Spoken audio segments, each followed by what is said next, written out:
Bonsoir à tous et qu'il en soit le décryptage quotidien de l'information. Bienvenue. Je forme le vœu que le renouvellement, dans la continuité que vous saurez engager, réponde aux aspirations de la jeunesse du Cameroun à plus de responsabilités. Emmanuel Macron, le 25 camerounaise, quand l'injonction vient de Paris. Madame, Monsieur, c'est le fait du jour.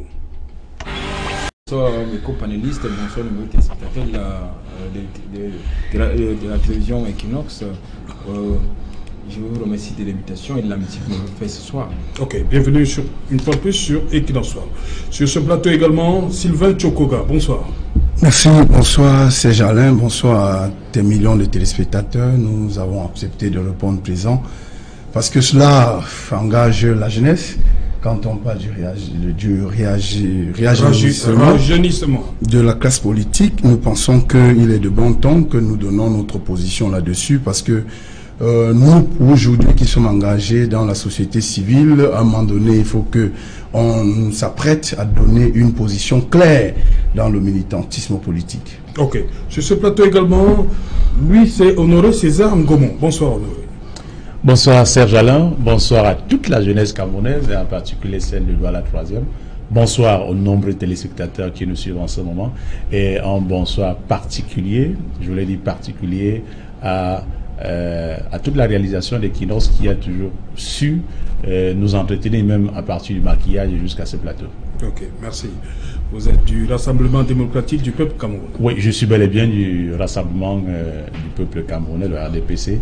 Mais je voulais dire, si tu permets, on n'est pas encore dans les débats, mais pour dire à l'introduction de ta... je vais dire quoi, de ton édito, oui. De ton édito, il ne s'agit pas d'une injonction. Je pense que ce n'est pas une injonction, c'est un vœu. Notre candidat, avant sa élection, nous a fait une profession de foi. Et dans cette profession de foi, sur l'article 6, vous allez constater qu'il s'engage pour qu'il y ait de plus en plus la participation des jeunes et des femmes sur l'aspect politique. Donc ce n'est pas une injonction, c'est lui qui essaie de... Ça fait partie de l'engagement dont il a pris pour qu'il soit réélu pour ces 7 prochaines années.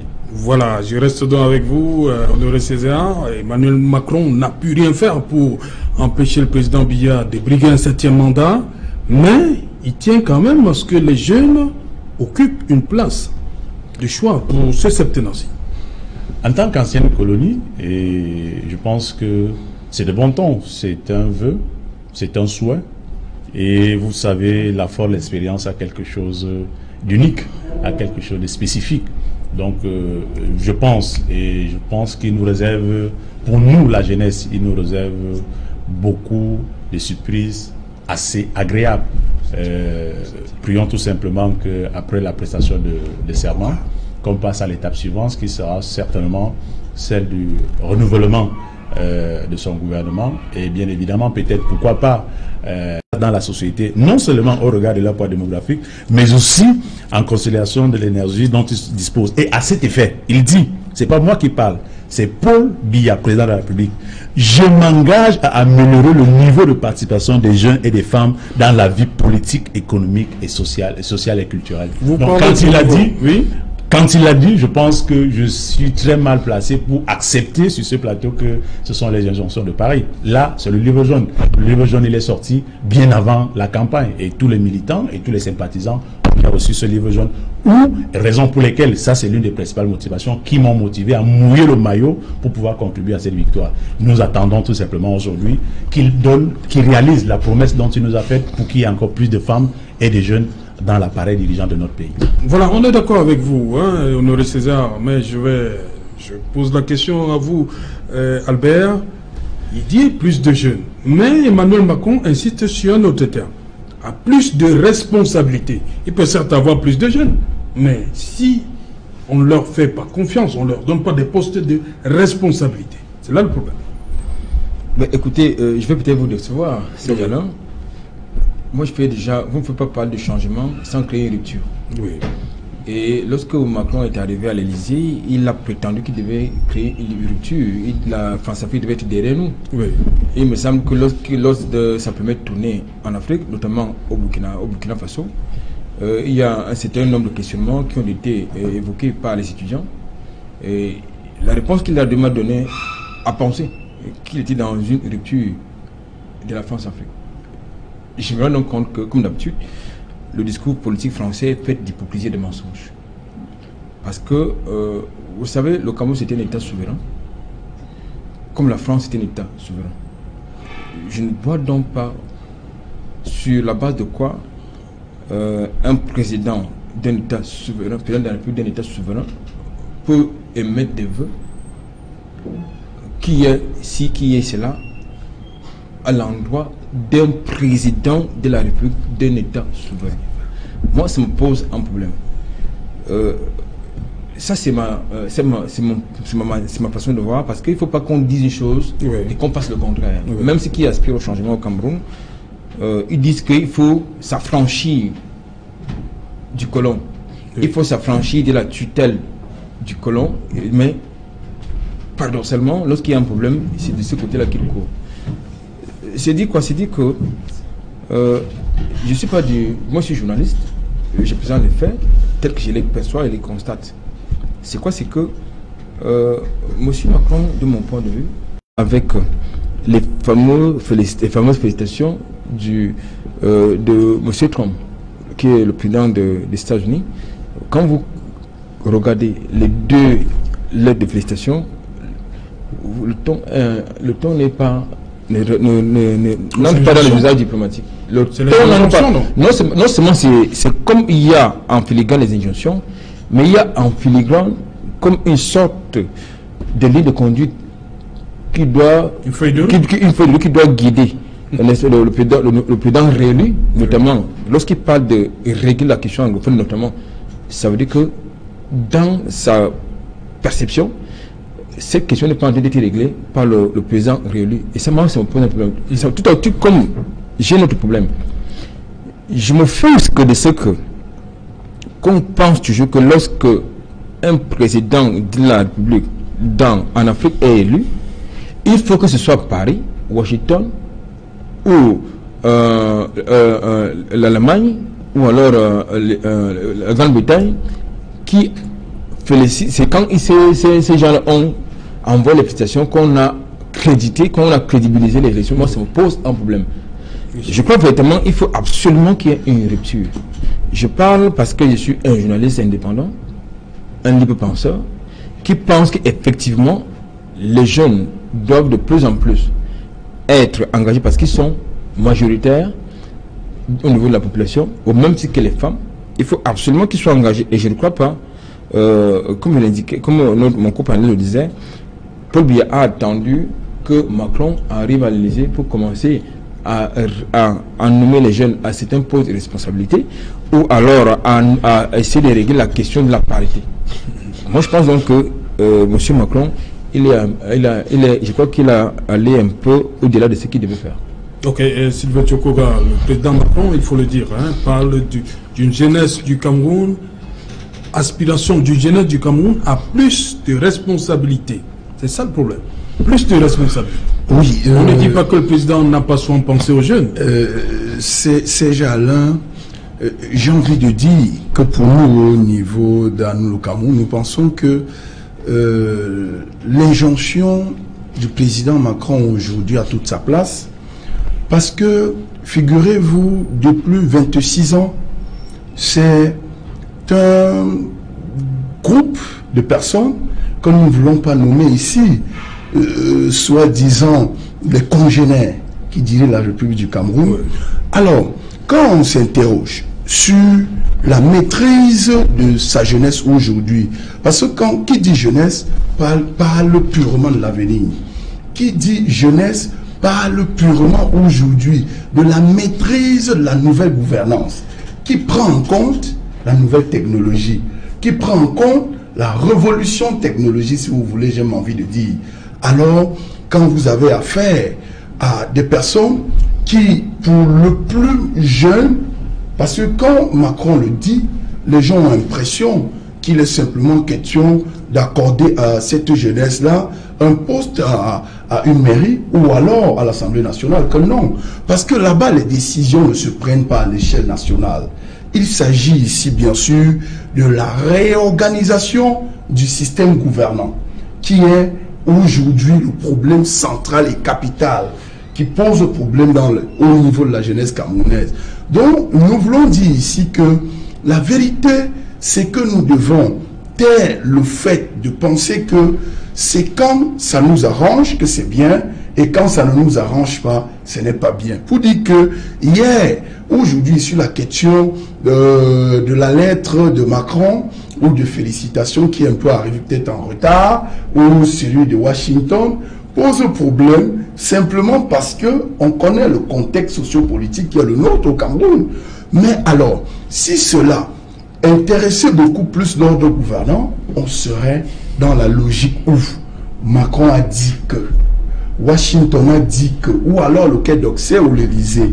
Mais nous voulons simplement dire que ceci davantage interpelle notre jeunesse, et cette jeunesse-là qui aujourd'hui doit prendre ses responsabilités et l'a même démontré déjà à cette élection, parce que nous voulons dire que nous sommes toujours dans la continuité de l'élection présidentielle de 2018 qui est dans une fin sans fin, simplement parce que les uns et les autres ne voulant pas accepter que, ayant donné toute une vie, 36 ans, au service de la République, pour certains 20 ans au service de la République, 26 ans, 27 ans, dans les entreprises de haut niveau, n'acceptent pas, n'admettent pas qu'aujourd'hui, une jeunesse naissante, de plus en plus forte, de plus en plus intéressée à la chose publique, aujourd'hui a bien envie de participer à la gestion de notre pays.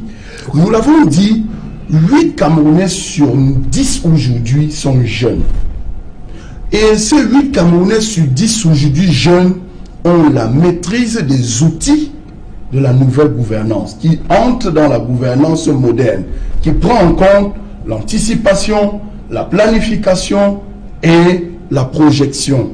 Mais quand nous observons sans parti pris, nous pouvons dire ici, raison gardée, que nous sommes dirigés un tout petit peu avec, nous sommes dirigés avec des outils qui sont dépassés de notre temps, de l'ère du temps. Et nous voulons interpeller davantage ceux qui dirigent le Cameroun à prendre leurs responsabilités.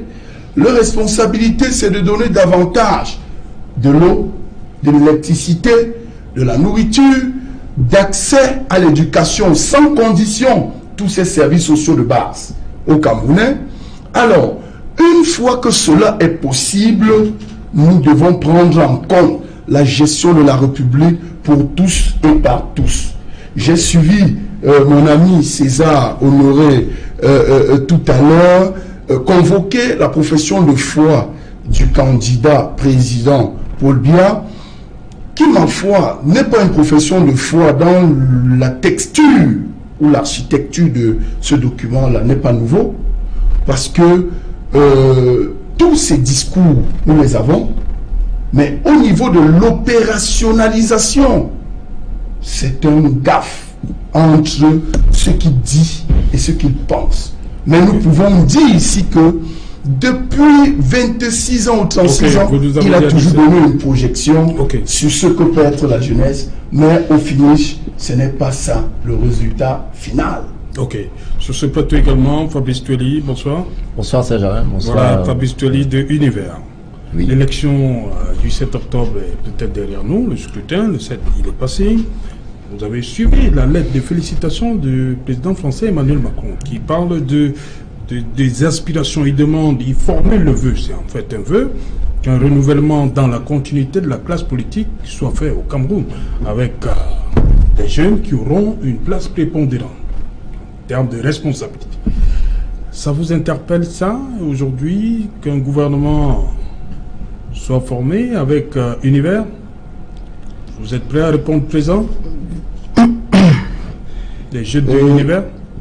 Serge Alain, je dois commencer avant d'aller au fond de votre question, compléter en disant que dans sa lettre de félicitation, il demande également que des mesures soient prises concernant la crise. Oui, bien sûr. Non, ça c'est un autre débat. Nous sommes sur la place des jeunes. Ok. En fait, si je le dis, c'est en corrélation avec la question que vous posez. Je vais convoquer, peut-être que c'est pas un bon exemple, mais un monsieur qui à un moment donné a fait l'actualité en Afrique, Dadis Camara. Oui. Il a dit en ce temps-là, la Guinée-Conakry n'est pas la sous-préfecture de la France. Oui. En fait, je crois qu'en lui disant, il s'inscrivait dans le même sillage que Thomas Sankara, même le défunt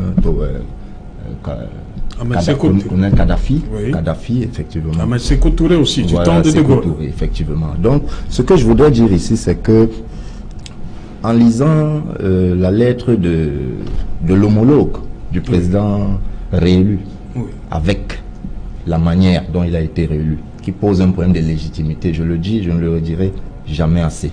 Du côté du Parti Univers, nous estimons que cette réélection du président Biya est légitime.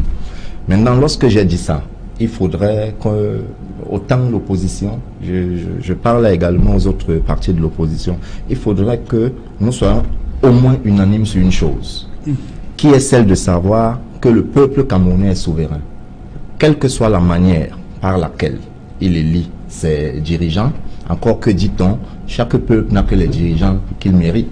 Alors, à partir de ce moment, il faudrait qu'on s'accorde quand même sur les préalables qui voudraient que ce peuple se dirige par lui-même, via les représentants qu'il aura désignés, à partir même du chef de l'État. À partir de ce moment-là, j'ai fouillé cet exemplaire aujourd'hui du Cameroun Tribune, où la lettre de félicitations du président Macron, adressée au président Macron par le président sortant, M. Biya, je ne l'ai pas retrouvé. Adressé au président Biya. Au président Macron.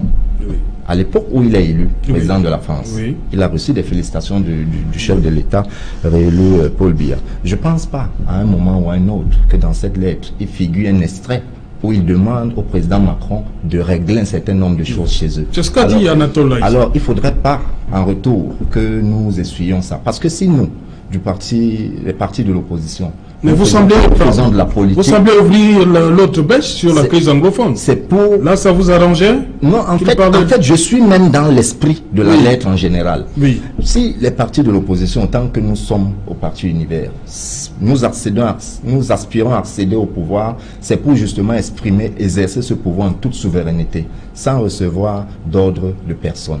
Une fois que c'est dit, on comprend que le président Macron, à son adresse, à son homologue, le président Biya, s'érige simplement en maître, comme ça l'a toujours été, considérant que le Cameroun est une république bananière, sauf qu'on n'en est plus là. Peut-être nous sommes encore liés par certains contrats qui font en sorte que la prédominance de la France, encore que même nos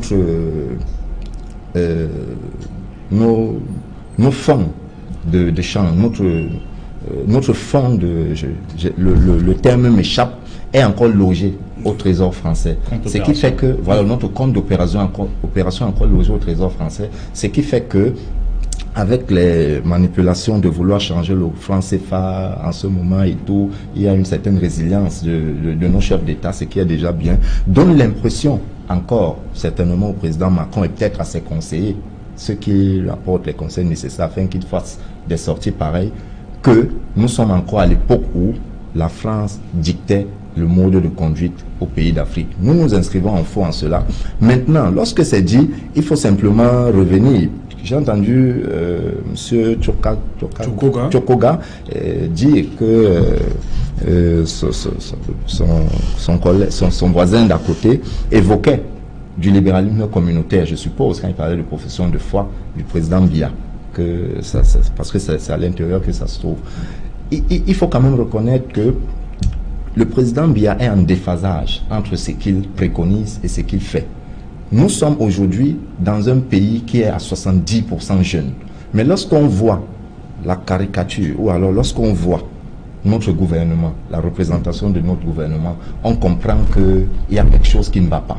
Peut-être il y a des efforts avec le CED, avec aujourd'hui le ministre des Transports, Libéré, et peut-être un ou deux autres dont les noms m'échappent. Mais il faut dire qu'il y a 60 ministres, c'est des septuagénaires pour la plupart. Ça pose un problème.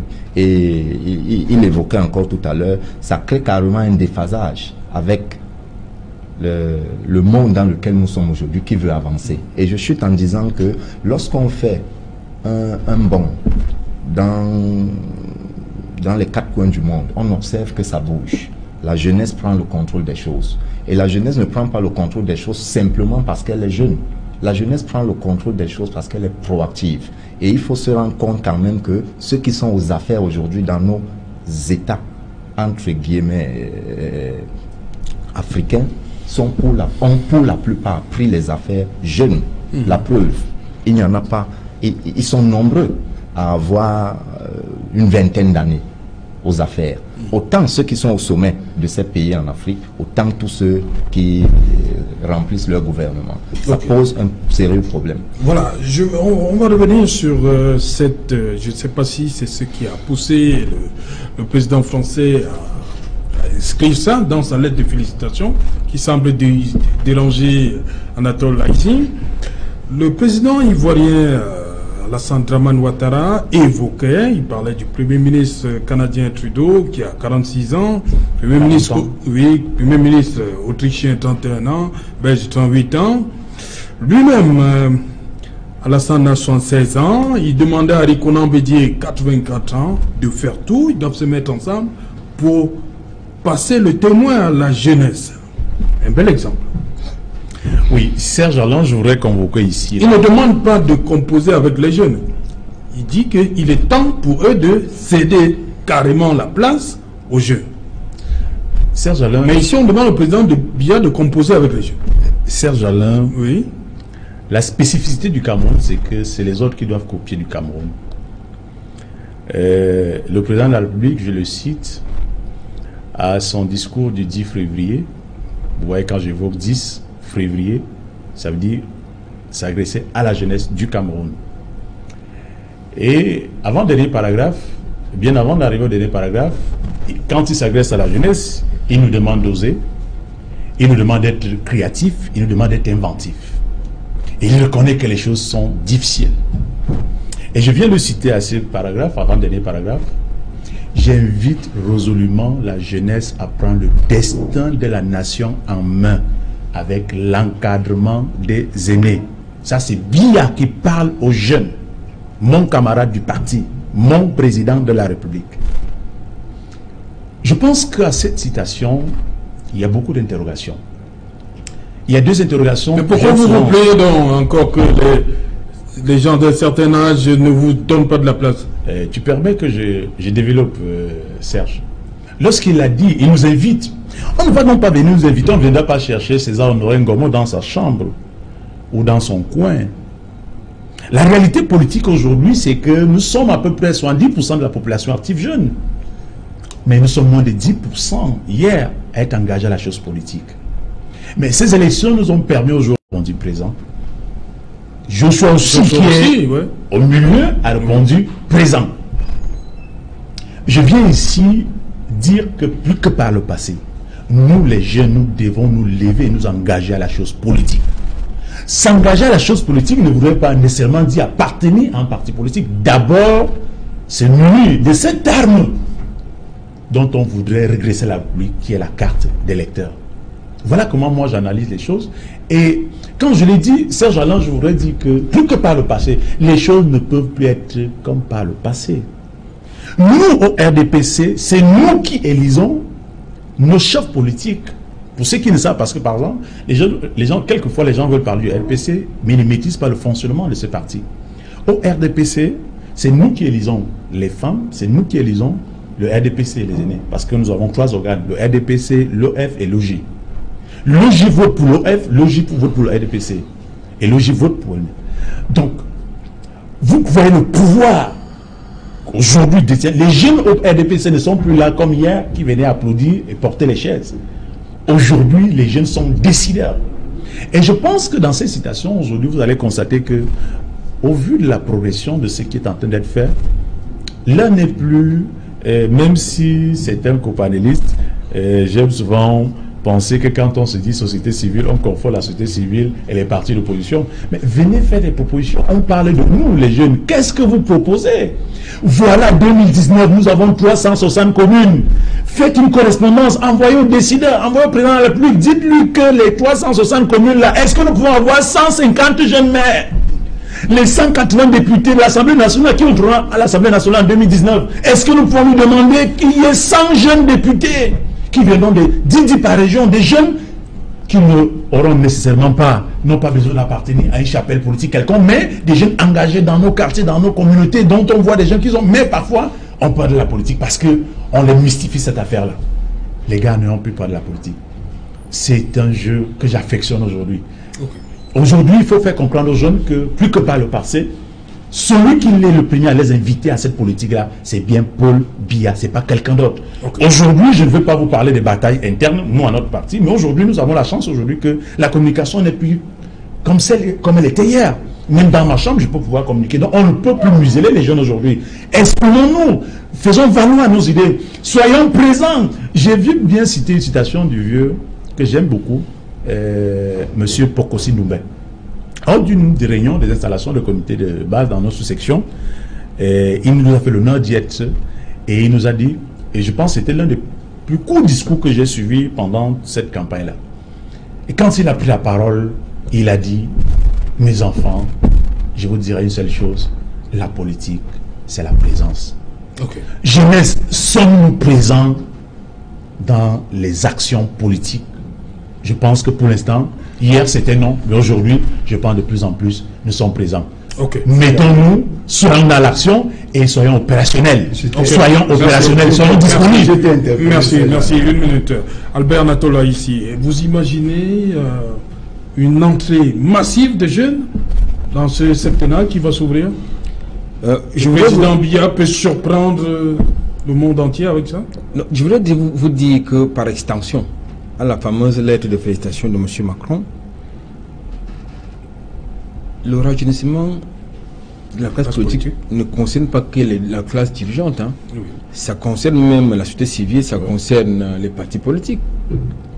Donc, il ne faut pas qu'on se focalise sur la classe gouvernante. Oui. Cela étant dit, je pense que, compte tenu du contexte que vous connaissez, il y a eu justement une émergence de la classe jeune, notamment lors de la dernière campagne électorale. Je pense que sans lire dans la boule de cristal, je pense que le président de la République réélu va vouloir, comme d'habitude, à son habitude, faire un gouvernement d'ouverture. Et je crois qu'il va faire avec des jeunes. Tout à l'heure, il a cité quelques exemples, notamment le ministre des Transports qui est jeune, mais il n'y a pas que le ministre des Transports qui est jeune. Ça, c'est un membre du gouvernement. Vous avez également au niveau de l'administration des jeunes. Par exemple, le directeur des impôts est très jeune. Oui. Voilà. Donc, c'est pour vous dire que... oui, monsieur Mopa. Donc, il est très jeune. C'est dit que monsieur Mopa n'a pas 40 ans. Donc, c'est pour dire quoi? C'est pour dire que moi, j'ai un problème. Mon problème, c'est que Paris ne devrait pas dire au président africain... Dans une lettre de félicitations. J'ai dit qu'on doit rester dans les usages, nous devons rester dans les usages diplomatiques, de courtoisie, de respect. Okay. Ça, c'est mon problème. Mon problème, c'est que Paris ou Washington, je dis qui forme le vœu. Il n'a pas... C'est pas son problème. Je forme le vœu. Non, je dis, c'est pas son problème. Ça ne devait pas être son souci. Je suis désolé de vous le dire.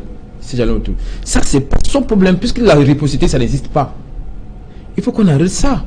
Ça veut dire que nous sommes encore dans l'escarcelle du colonisé.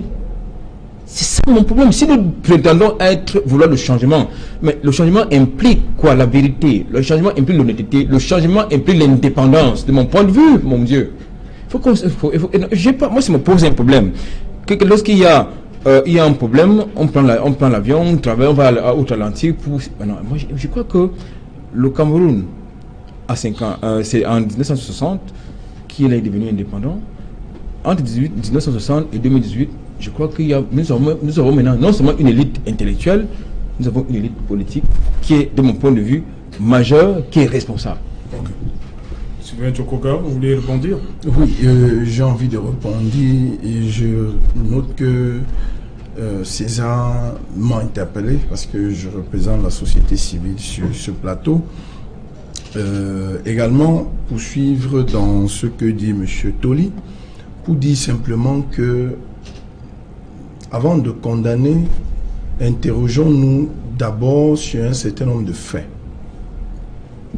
Je ne pense pas que quand un président, ou quand à la fin d'une élection présidentielle en Tunisie, en Afrique du Sud, à la fin de l'élection, le président Macron aurait eu la même attitude avec le président réélu. J'ai envie de convoquer, je vous ai écouté, monsieur, j'ai envie de vous dire, pourquoi vous voulez présenter à la face du monde ce qui n'est pas une réalité? Simplement parce que quand vous refusez à Macron de vous faire des injonctions, demandez à vos ministres de cesser de gaspiller l'argent de la République en France. Demandez à vos ministres de respecter la population dont elle a la charge de gouverner, en évitant de prendre simplement le vol et d'aller se faire soigner en France. Ceci, ce sont les actes, nous pouvons les multiplier pour démontrer que cela donne l'occasion et même toute la force à Emmanuel Macron de faire cette lettre en mettant à l'intérieur ces injonctions. Vous avez évoqué, entre parenthèses, la colonisation, qui aujourd'hui, à partir du moment où tous ceux qui sont ministres à Yaoundé, qui est la capitale de notre pays, aujourd'hui ne rêvent que pour être ministre, il faut avoir un parrain au Quai d'Orsay. Qu'attendez-vous d'un président français qui est au courant de toutes les manœuvres que vous abattez pour être ministre dans votre propre pays? Pour revenir et vous dire simplement que appelons tous ceux qui ont la responsabilité aujourd'hui de gouverner le Cameroun à partir de 2018, que tout ce qui nous intéresse et tout ce qui est en notre pouvoir, c'est que nous nous mettons au service de la population, que nous nous mettons au service des gens qui nous ont donné mandat. Et cela, ça ne se passe pas en allant hors de nos frontières. Combien de ministres de notre République prennent leur congé dans nos villages, prennent leur congé dans nos grandes métropoles? Combien de ministres nous voyons un week-end au Cameroun, en tout temps, en toute liberté? Ceci, je pense que même les camarades du RDPC, César ne va pas me le démentir, je ne vais pas le citer ici, l'on dit à quelques niveaux où nous avons perdu aujourd'hui témoigne l'arrogance et le zèle de certains de nos ministres. Et ceci, pour nous qui observons l'évolution, je vais citer Laurent Fabius, qui a à l'installation, la passation du service de Macron, faisait une citation, c'était l'heure du temps. C'était l'heure du temps. Pour dire que nous devons aujourd'hui, au lieu que la France vienne, le président de la Cour constitutionnelle, effectivement, au lieu que les gens viennent aujourd'hui nous faire des injonctions, je l'ai dit. Le Conseil constitutionnel. Oui, le Conseil constitutionnel de France. Au lieu que les gens viennent aujourd'hui dans des lettres nous faire des injonctions, nous devons être en même d'anticiper. Et j'ai envie d'évoluer en disant simplement que César est dans la logique de la propagande qui rentre en droite ligne dans les stratégies du RDPC pour la préparation des séances à venir, qui ne va pas échapper, qui ne va pas faire perdre de vue ceux qui nous écoutent ce soir ou nous regardent.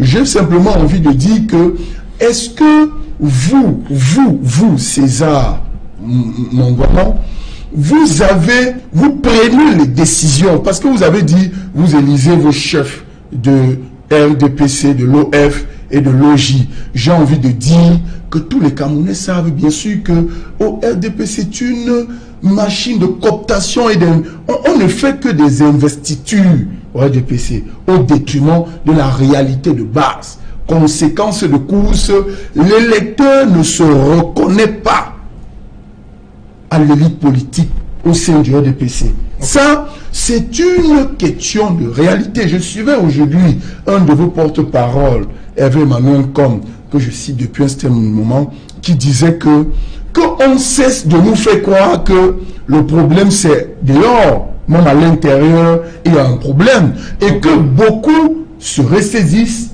et que nous revenons comprendre que nous sommes à l'ère de la construction, nous sommes à l'heure de la consolidation et nous sommes à l'heure d'une projection pour un Cameroun qui est solidaire, pour un Cameroun qui compose avec ses fils. Mais qu'est-ce que vous voulez nous montrer? Qu'est-ce que vous démontrez pour certains? C'est que il faut un concours extra pour être sollicité à un poste de ministre. Ces gens-là, j'ai envie de dire qu'il ne suffit pas simplement d'être militant d'un parti politique pour apporter sa contribution à l'édifice du Cameroun. Parce qu'on connaît ceux des Camerounais qui se distinguent au quotidien pour construire le Cameroun et que le Cameroun garde sa spécificité, son originalité de ce peuple-là qui n'est que vaillant, qui ne pense que à être leader, mais sauf raison gardée, jusqu'ici, n'a pas encore eu de leader pour l'amener à la construction d'un pays leader. Ok. Fabrice Thioli, je crois que lorsque le président Macron parle que le président, il formule le vœu que le président puisse laisser de la place aux jeunes, faire de la place aux jeunes, et on regarde, il y a 85 ans, il fait dire 84 ans, ayant lui qui sont 11 ans, ça fait quand même beaucoup. Est-ce que c'était pas, parce que Albert Natolaï, c'est un problème. Il dit que ce n'est pas dans la lettre de félicitations que le président Macron devrait introduire ça. Vous avez évoqué la crise anglophone aussi. Mais je crois que l'occasion fait le larron, non? Effectivement, je voudrais rassurer M. Chokoga qu'effectivement la jeunesse camerounaise, ou alors le peuple camerounais vrai, dans sa majorité, a un leader qui est Cabral Libi. Seulement, nous sommes dans un pays où, lorsque vous n'avez pas, d'ailleurs, il a lui-même déclaré sur une chaîne en Hexagone, TV5, pour ne pas la citer, qu'il était plus aisé pour lui de gagner l'élection présidentielle. Mais le plus dur allait être de le prouver. Et je pense que nous en sommes là. C'est l'élu des cœurs. Seulement, les 13 000 PV qu'il a ne lui donnent pas de déclarer qu'il a gagné ou pas. Au moyen de... Non, on a dépassé ce... Je vous en prie, Fabrice Thioli. Je faisais juste une... Je vous ai posé une question. Voilà. La deuxième question que je vous pose, vous tentez de... je vous ai demandé, est-ce que vous êtes prêt? Est-ce que la jeunesse, telle que veut Macron, vous êtes prêt, vous, à l'univers, d'entrer, on va le dire comme ça, dans un gouvernement d'union nationale? Oui, sur la question précise, je pense que la déclaration de Cabral Libi sur sa page officielle, oui, après qu'il ait été...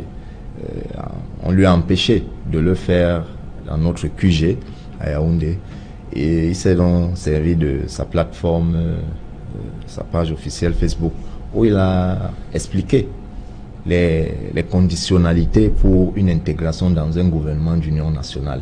Et je pense qu'en réalité, c'est là où il faudrait dire au peuple camerounais que la politique, en fait, c'est pas la guerre.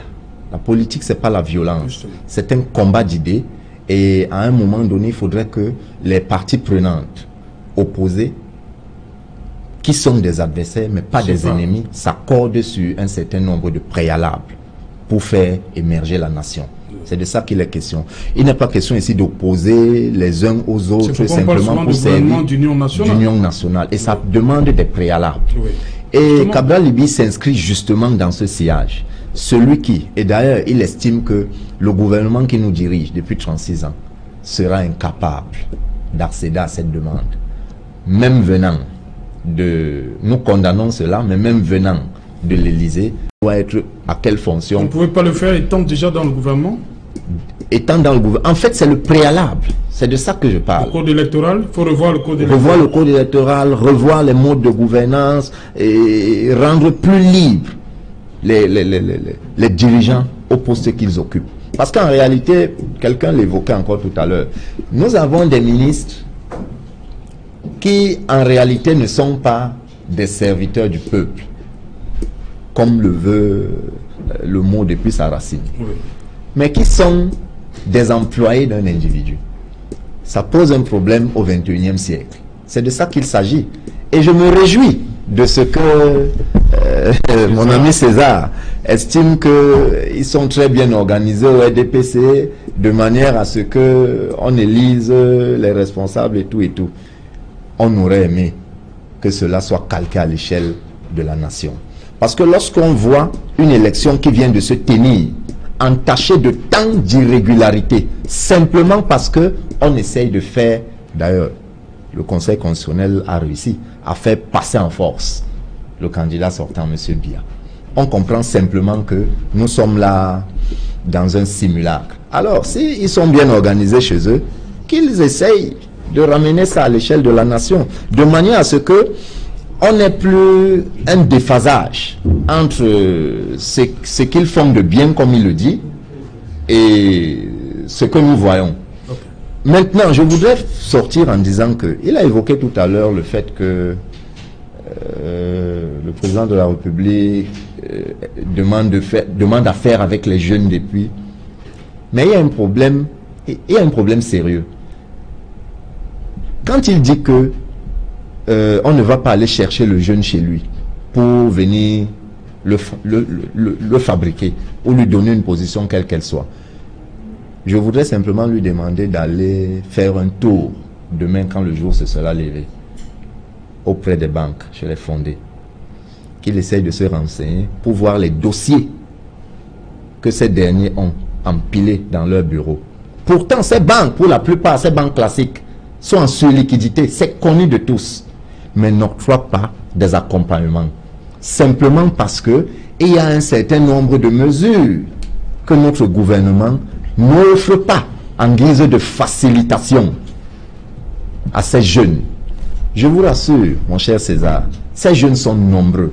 Peut-être vous avez l'impression, au vu des petits avantages que vous recevez en tant que militant du RDPC, pour davantage tuer ce pays, que les jeunes ne se manifestent pas, les jeunes ne vont pas vers, ne sollicitent pas, par exemple, les financements pour faire avancer le pays. Donc, il faut dire que le problème est de l'autre côté. Voilà, ceux qui nous dirigent gèrent mal, c'est pourquoi nous en sommes là. Permettez, César, il a dit que le candidat Cabral Liby a posé un certain nombre de préalables et que, de manière péremptoire, ils savent que vous ne pouvez pas accéder.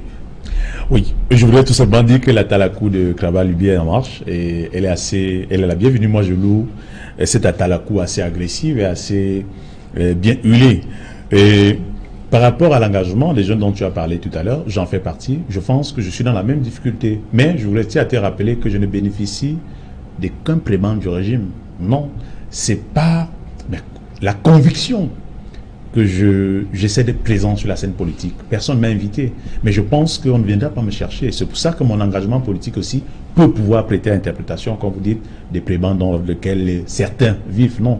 L'engagement politique devrait d'abord être par des convictions. Et ces convictions, je les défends parce que l'idéal, le comptable de tout ce que nous sommes en train de dire aujourd'hui, ils ne sont pas deux. Il s'appelle M. Paul Biya. Et maintenant, que ça vous plaise ou pas, il a été élu. Respectez la majorité des 71,28% qui ont décidé que ce soit lui. Okay, et ça c'est fait insulte à cette majorité et ça n'enrichit pas le débat. Ok, merci. Bonsoir Cédric Mouffelet. Bonsoir Serge Alain, bonsoir à vos invités. Voilà, le 20h, c'est dans un instant 2 ou 3 escales qui vont meubler le 20h que vous allez une fois de plus présenter. Le dossier du 20h est consacré à l'escalade de la violence meurtrière dans les régions anglophones et l'attaque perpétrée contre missionnaires américains résidant du côté de Bambili, non loin de Bamenda, la capitale régionale du Nord-Ouest. Que s'est-il réellement passé? Quelles sont les réactions de Washington et Yaoundé au regard de la situation sécuritaire qui se dégrade dans certaines localités des régions anglophones. Nous en parlerons dans le journal de 20h. Et la dévaluation du franc CFA a fait débat durant ces derniers jours lors du sommet extraordinaire des chefs d'État d'Afrique centrale. La BEAC vient de faire une mise au point. Aucune dévaluation n'est à l'ordre du jour, mais les économies de la sous-région restent fragiles et vulnérables. Vous les écouterez durant ce journal de 20h. Et nous parlerons aussi également de cet artiste musicien, Joe Masso, qui est décédé hier. Une vague de témoignages sur son parcours artistique, mais aussi l'humilité de l'homme. C'est à suivre au journal de 20h. Serge Alain. Voilà, madame, monsieur, le développement de tous ces titres, c'est dans le 20h de Cédric Noufélé. Quant à moi, je vous retrouve après pour le débrief.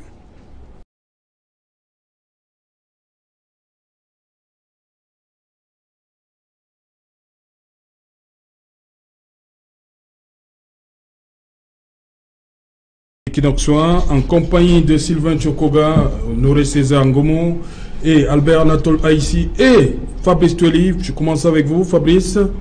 Un Américain qui tombe, qu'est-ce que ça peut vouloir dire? Bien, ce que ça peut vouloir dire... Quelle est la tournure que les choses peuvent prendre?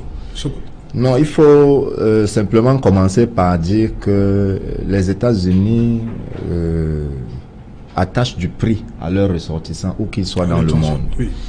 Maintenant, la question naturelle qu'on pourrait se poser, c'est que vu le degré de renseignement que les États dont disposent les États-Unis, pourquoi ils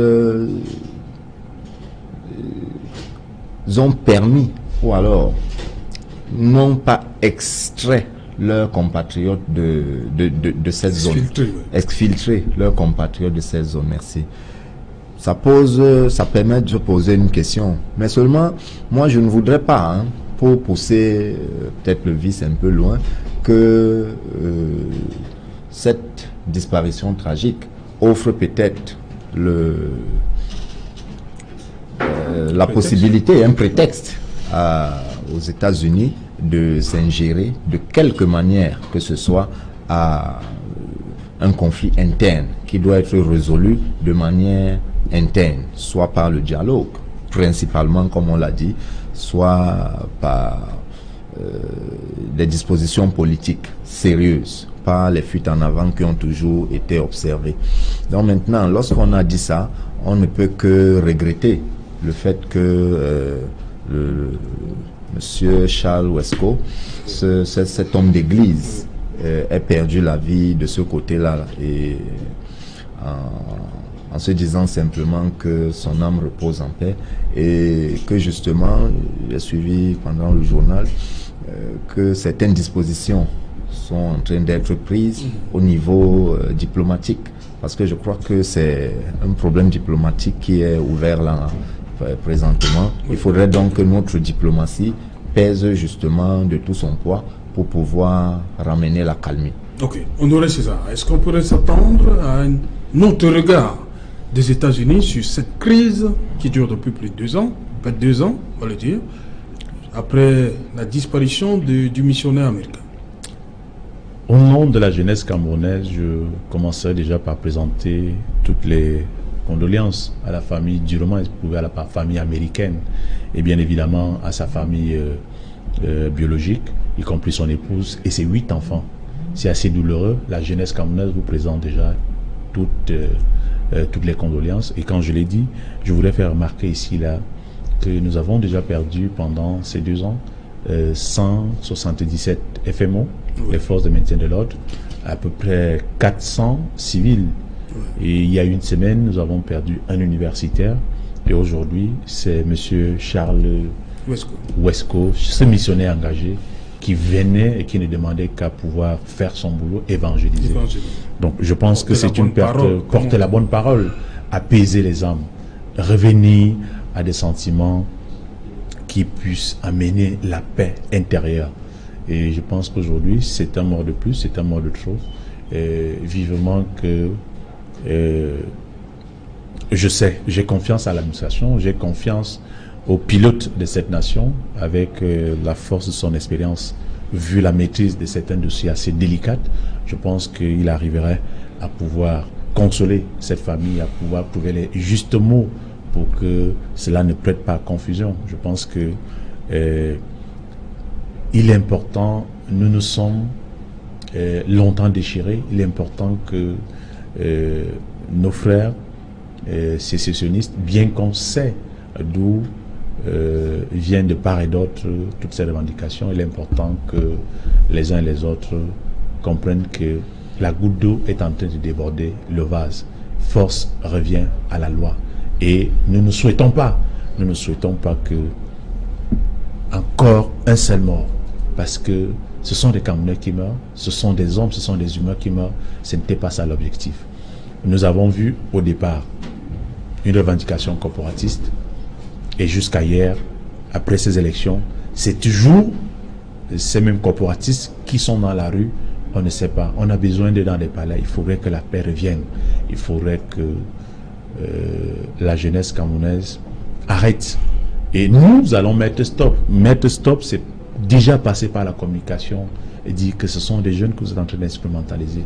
Et quand la main va vouloir réprimer pour mettre de l'ordre, quelle que soit l'assurance, les garanties que vous ont données dans l'ombre, il faut que ça cesse. C'est un mot de trop. C'est un mot de trop. Stop, stop, stop. Ok. Albert Natol, cet Américain qui tombe, moi je veux savoir, est-ce que le regard de Washington sera encore un peu plus poussé? Bon, disons que... Sur cette crise. Disons que je voudrais d'abord m'aligner sur le communiqué du ministre de la Défense. Oui. Non, on en parle tout à l'heure. Je veux... Voilà, on parle d'abord de Washington. Oui, disons que je crois que c'est le troisième religieux qui meurt de ce côté-là. Oui. Avant, il y a eu 2 prêtres qui ont été fusillés, assassinés. Je crois que tout à l'heure, l'élément qui est passé nous indiquait que la victime s'est retrouvée entre 2 feux. Oui, prise entre 2 feux. Voilà, à sa famille et elle. Je pense qu'il est de la responsabilité, notamment des étrangers, même vous. Si vous voulez vous aventurer dans cette zone, vous devez être sûr que vous serez protégé. La preuve, c'est que lors de la dernière élection, lors de la campagne de la dernière élection présidentielle, ceux qui voulaient aller battre campagne de ce côté devaient prendre langue avec les autorités administratives qui devaient prendre des dispositions d'ordre sécuritaire. Je pense que c'est ça, il faut quand même dire que c'est un Américain, c'est vrai, c'est un citoyen américain, mais avant lui, d'autres religieux sont décédés, sont morts. Cela étant dit, cela ne devrait pas être un prétexte pour Washington de venir au Cameroun avec ses chars, ses hélicos et tout ce que vous voulez. Parce qu'il s'agit, de mon point de vue, d'une affaire qui peut se régler, qui doit absolument se régler sur le terrain politique. Diplomatique. Parce qu'il ne faut pas qu'on instrumentalise les choses. Déjà que sur le terrain, il y a une confusion. Aujourd'hui, est-ce que les gens qui commettent des exactions sont seulement les sécessionnistes? Parce que c'est important de répondre déjà à cette question. Aujourd'hui, nous avons des bandes criminelles qui ont prospéré, qui prolifèrent dans ces zones-là et qui sont les combattants sécessionnistes, séparatistes. La diplomatie américaine se met en place, il y a des communiqués, il y a un engagement, il y a une détermination, mais nous voulons simplement dire que si nous voulons sortir et nous retrouver dans le Conseil des Nations, de grande réputation, admettons une simple règle de démocratie qui est connue de tous, c'est que c'est one man, one vote, pour dire que telle que soit la valeur ou la taille d'un citoyen dans une république, l'État a l'obligation, c'est une obligation, c'est un devoir de mettre à contribution les moyens nécessaires pour que les citoyens du triangle national soient en sécurité et vivent dans la paix. Ok, avant peut-être de rebondir, je vais vous poser la question à vous, Honoré César Ngomon. Le ministre de la Défense, ministre délégué à la Défense, dit il demande aux ressortissants étrangers de signaler leur présence et ainsi que leur mouvement. Qu'est-ce que ça peut vouloir dire? Oui, mais après la disparition de l'Amérique. J'ai fort d'eau après l'intervention tout à l'heure de Sylvestre. Serge Alain, nous sommes dans un État. Et tout citoyen, tout mouvement dans cet État, l'État camerounais est responsable. Mais tout à l'heure, j'ai présenté mes condoléances à la famille. Je ne voulais pas être assez plus dur que cela. Mais M. Charles Wesco est un missionnaire. Il est libre de ses mouvements. Et il sait bien que cette zone, il le savait bien que cette zone était une zone à risque. Comment il a fait pour se prendre entre deux feux? Et les deux feux, ce n'était pas l'armée camerounaise et les belligérants. C'est des mercenaires recrutés de part et d'autre où les gens veulent en faire, parce que la guerre, il faut le dire, est un business. Certains veulent en faire de ça et ont fait de ça un business. Aujourd'hui, l'armée essaye de faire tant bien que peut pour protéger les hommes et leurs biens. Maintenant, ce missionnaire s'est retrouvé entre deux feux. Il faut bien le préciser, ce n'était pas le feu entre l'armée camerounaise et un groupe de belligérants. Non, c'est entre deux groupes belligérants. Maintenant, quand j'entends votre raisonnement, je ne sais pas, est-ce que l'État camerounais devrait se retrouver derrière chaque missionnaire, chaque diplomate, chaque citoyen, parce qu'il y a la guerre de ce côté-là? Non. Certainement, je pense que nous parlons là d'un homme de Dieu. Il était certainement rassuré par sa foi et se voyait de toutes les façons à l'abri de ce danger-là. Bon, aujourd'hui, le contraire nous amène à des réalités qu'on prenne tout simplement conscience et que les prochains prennent en compte cette zone à risque et qu'on prenne toutes les dispositions de manière à ce que quand quelqu'un veut s'y aventurer, quel que soit, même si c'est le passage, même si c'est une visite, quelle que soit la raison, qu'elle puisse avoir l'accompagnement des forces de l'ordre. Si déjà nous avons des gouverneurs qui ont été attaqués, des ministres le ministre de la Défense a été attaqué de ce côté-là, à plus forte raison, un simple missionnaire, qu'il soit blanc ou noir. C'est ça, c'est une occasion. Il faut. Non, ne prêtez pas des exemples. Sylvain, s'il te plaît, non. Je ne vois. Prendre des mesures urgentes, est-il, même Dieu ne peut pas prendre des mesures d'urgence à ce point-là? Non. C'est un homme de Dieu qui est venu pour servir. Je pense pas qu'il a eu à signaler sa présence ou alors ses mouvements de pouvoir partir d'un point à un autre et il n'a pas eu la sécurité nécessaire parce que l'État est là pour cela. Si on donne la sécurité à des simples citoyens, à plus forte raison, un missionnaire comme celui-là. Moi, je pense que tout simplement, comme je l'ai dit, l'État a les moyens militaires. L'État a les moyens, mais l'État a les moyens. L'État n'a pas les moyens d'entrer dans la conscience du missionnaire Charles pour pouvoir savoir qu'il va aller à gauche, à droite pour pouvoir être là. Oui, mais il présente le besoin. Sylvestre, non, s'il te plaît. Vous savez, chaque citoyen, en sortant de chez soi, doit être obligé d'informer un sous-préfet, un préfet, un gouverneur. Nous ne sommes plus dans une nation sécurisée. Tu me permets donc. Nous ne sommes plus dans une nation où nous vivons en toute liberté. Tu permets que je te dise que c'est pas comme cela qu'à vous le Cameroun, que vous allez démontrer votre appartenance et votre amour pour cette patrie. C'est comme nous appartient tous. Si brûle, nous allons tous brûler. Nous avons intérêt à pouvoir apporter la bonne information et pouvoir dire aux uns aux autres. Nous savons que nous avons une zone de notre pays qui est en insécurité par des belligérants, par des mercenaires qui sont venus de part et d'autre. Je ne vais pas citer ces pays-là parce que je pense que il est important qu'on sache que le jeu auquel certains de nos compatriotes veulent jouer avec ces groupes-là, l'État est en train de mettre fin. Que force revienne à la loi. Ces missionnaires, c'est un mort de trop, mais pas plus. Okay. N'en faisons pas plus pour pouvoir essayer de réveiller de ce qu'il n'en est pas, les liens diplomatiques qui vont faire ça. Non. Protégeons le Cameroun. Oui, Fabrice, le Cameroun d'abord, avant autre chose. Lorsque Joseph Betty Assomo demande que les présences soient signalées, c'est un signal fort, non? Il n'a pas fait, Jean Wesco? Signal fort, en réalité, je ne pense pas. Sauf que je constate que ça vient en retard. Oui. Lorsqu'on a déjà consommé un mort, on a déjà consommé des morts. Quelqu'un le dit à répétition, là. Un mort de plus, un mort de trop.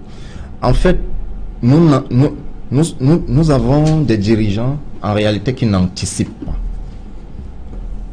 Le dit-on, gérer, c'est prévoir. Alors, lorsque vous avez une zone comme le nord-ouest et le sud-ouest, une zone conflictogène comme celle-là, vous devez anticiper sur chaque événement qui pourrait arriver.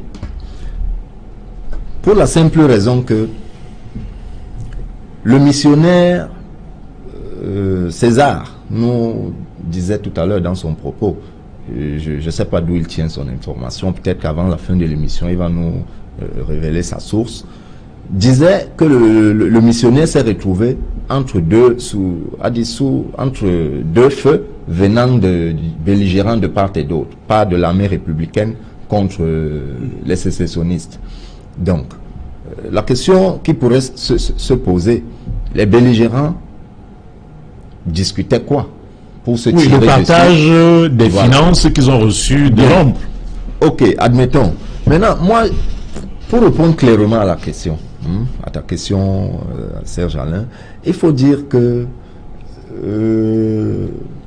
la zone du nord-ouest et du sud-ouest, en réalité, si les exactions perdurent là-bas, de se signaler leur présence, ainsi que leur mouvement. Ça, c'est normal. Oui. Moi, je voudrais ça veut dire que par extraordinaire que cette ça veut dire que pour Charles Louesco, ça n'a pas été le cas.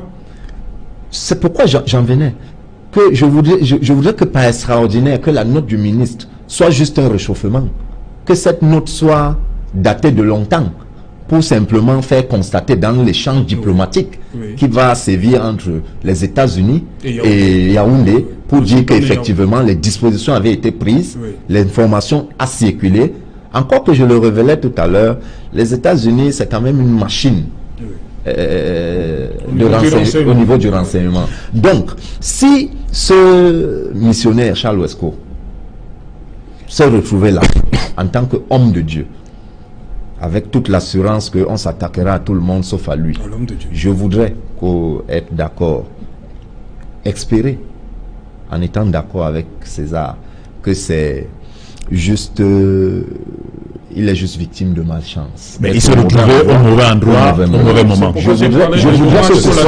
Je voudrais que les enquêtes qui aboutiront, parce que je suis certain que les États-Unis vont s'impliquer dans cette enquête. Et souhaitons que ça n'aboutisse pas à leur ingérence, comme j'évoquais tout à l'heure. Mais seulement, il faudrait également comprendre que notre gouvernement, dans cette zone, a voulu que les choses soient ainsi parce que ne voulant pas affronter la réalité. La situation s'est délabrée au fil du temps, mais elle a pris sur elle de communiquer comme quoi tout va bien dans cette zone. Moi, j'ai eu, je ne sais pas si c'est la chance ou la malchance, de faire une mission de service. Non, il ne faut pas raconter le pourquoi. L'État n'a jamais dit que tout allait bien dans cette zone. Il faut se rendre compte que c'est une zone à risque. Les écoles, les enfants brillent par les absences des élèves. Mais seulement, à chaque rentrée, il faut dire que nous sommes, je crois, à la 2e ou à la 3e rentrée scolaire avec ce conflit là-bas. À chaque rentrée scolaire, il y a un ministre qui part de Yaoundé pour cette zone-là, simplement pour faire de l'affichage à l'échelle nationale et internationale, comme pour renvoyer qu'il y a bel et bien la vie de ce côté. Oh que non. Maintenant, est-ce que ces renseignements-là ont été mis à la disposition du renseignement américain et que le renseignement américain se soit appesanti dessus au fin de communiquer à ses ressortissants des 4 coins du pays? Parce que les représentations diplomatiques étrangères au Cameroun, notamment occidentales, ont ces services en leur sein qui traitent l'information et relaient à leurs ressortissants au fil de l'eau. Certainement que le père Charles Louesco avait le renseignement selon lequel il était en toute sécurité dans une zone conflictogène. Mais ça reste toujours une série de questionnements. Albert Natola, sur cette question. Oui, disons que je ne suis pas embêté par 2 choses que j'ai entendues sur cette table. Il faut quand même rectifier quelque chose. C'est important de le dire. Il y a les services secrets américains qui sont sur le terrain. ça il faut le dire, peut-être vous ne le savez pas, mais c'est vrai. Comment se fait donc que ce pasteur se retrouve depuis 2 semaines dans cette zone hostile? Ça, c'est le terme qu'il faut utiliser. De deux choses d'une. Soit il a fait comme certains touristes ont l'habitude de faire, c'est-à-dire au lieu de véritablement circuler, se font escorter par les forces. Signale la présence. C'est important. Je crois que, et c'est important parce que nous avons les chanceliers occidentaux qui ont l'habitude de le faire. C'est-à-dire que lorsqu'il y a une zone hostile dans un pays, ils indiquent à leurs ressortissants que c'est une zone rouge. Je crois que le département d'État, qui essaie d'être proactif et très actif, je ne pense pas qu'il ait omis de donner cette information à ses ressortissants.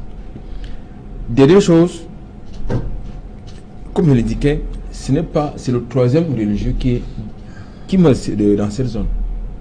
Mais ce qui est important, c'est qu'aujourd'hui, nous avons plusieurs bandes des armées qui font leur business dans la zone. La preuve, c'est que quand on regarde les reportages, non seulement nous avons les champs de coups de feu, mais vous avez des individus qui incendient carrément les maisons, les habitations. Ça veut dire que nous sommes là dans une autre logique de guérilla. Donc je crois que c'est important de souligner que il s'agit d'un fait malheureux qui n'est pas banal ni anodin, mais c'est malheureux. Ok, merci cher monsieur d'être venu, merci à vous. Voilà, madame, monsieur, c'est ici que prend fin Equinox Soir. Rendez-vous demain 19h, rediffusion pour cette édition. 23h GMT, il sera minuit à Banca.